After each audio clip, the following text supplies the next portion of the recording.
келмесіне кім қияды анасын? Түс көргендей болып пенде қаласын, анаң ғана мәңгі өмір сүрердей. Жаулайды кен перзентінің санасын. Мейлі ана жүзден асып кетсе де, кәрілігі қуып жүріп жетсе де, перзент үшін қартаймайды анасы, қиындық пен сынақтардан өтсе де. Асыл ана, жүзің нұрлы күнедің, шаңырақтың мерекесі гүледің, сабырлы едің, қадамы бар салмақты, мейірімге бөлеуші едің жан-жан. Барлық балам болса кендеп қасыңда, барлықтарын теңеп қойып асылға, бәрін бірдей көре алатын анашым. Жасыңызды жетсе демем ғасырға, тазалықтың иесі едің жаныңдай, таза жүрек күлген тұсын сағынай, сағынышпен ескеулеген кезіңде жүре алмаймын бұл тағдырға бағынбай. Кеттің ана, жұмағына білеміз, дұға тілеп еске алып жүреміз. Ақ жаулығың есіңді сіңдірген, соны еске аңсап кейде жүреміз. Анамыз Мереке Халемқызы 1942 жылы 7 қарашада Қызылқоға ауданы Тасшағыл селосында дүниеге келді. Әкесі Халем мен анасы ханымның көзінің ағы мен қарасы болған тек ағасы Әнуар мен біздің анамыз туған екен.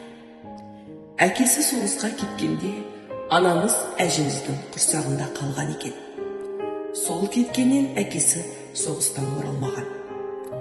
Анасы өзі айтып отыратындай, екі көзінің ағы мен қарасы болған балапандарының төркіндерінің арқасында өсіріп жетілдірді. Нағашы әжеміз қызын кішкентай көріп мектепке 8 жасында берген екен. 10 жыл мектепті ауылда мектеп болмағандықтан Абай совхозындағы мектеп-интернатында жатып оқыған.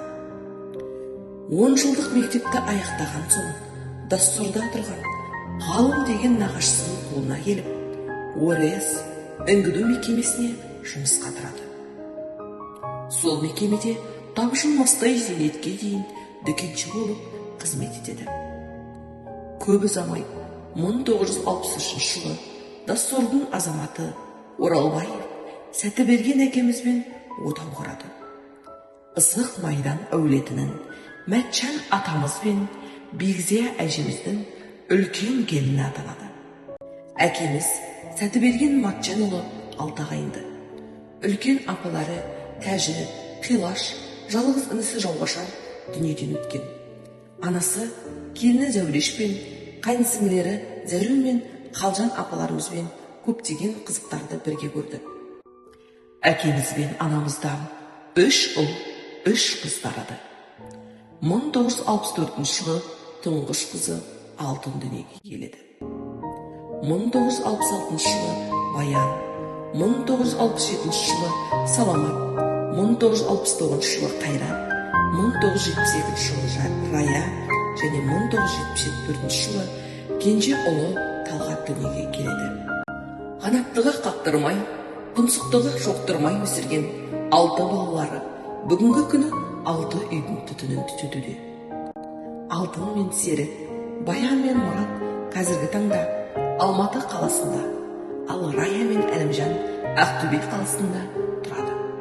Олардан өрбіген желдерде бүгінгі күні өз отбасылары бар. Ұлдары мен келіндері Саламат пен Ләззат, Қайрат пен Гүлшара, Талғат пен Бибегүл осы ауылда ата-анамыздың қасында бүгінгі күні бөлек-бөлек отау иелері. 3 ұлдан тараған немерелері де шүкір, өз отбасылары бар. Алтын құрсақты анамыз шөберенің қолынан май жалап, су ішкен. Анамыздың өмірінде құдалар ерекше орын алды. Ол әрдайым құда 100 жылдық деп, құдалық қатынасты достықтан да жоғары бағалайды. Құдалармен арадағы сыйластық, бауырмалдық, анамыздың көрегендігі мен кең пейілінің айғағы еді. Қайда барса да құдалардың өзінен кіші болса да төрге шығарып отыратын еді. Өмір сыйладың Тағдырдың ісіне әркім көнеді екен. Емендей мықты болу керек екен. Орны бар, оңалады дегенменен, асыл ана орныңыз бөлек екен. 1 жыл болды, анашым, сіз кеткелі. Жер ана бесігінде тербеткелі.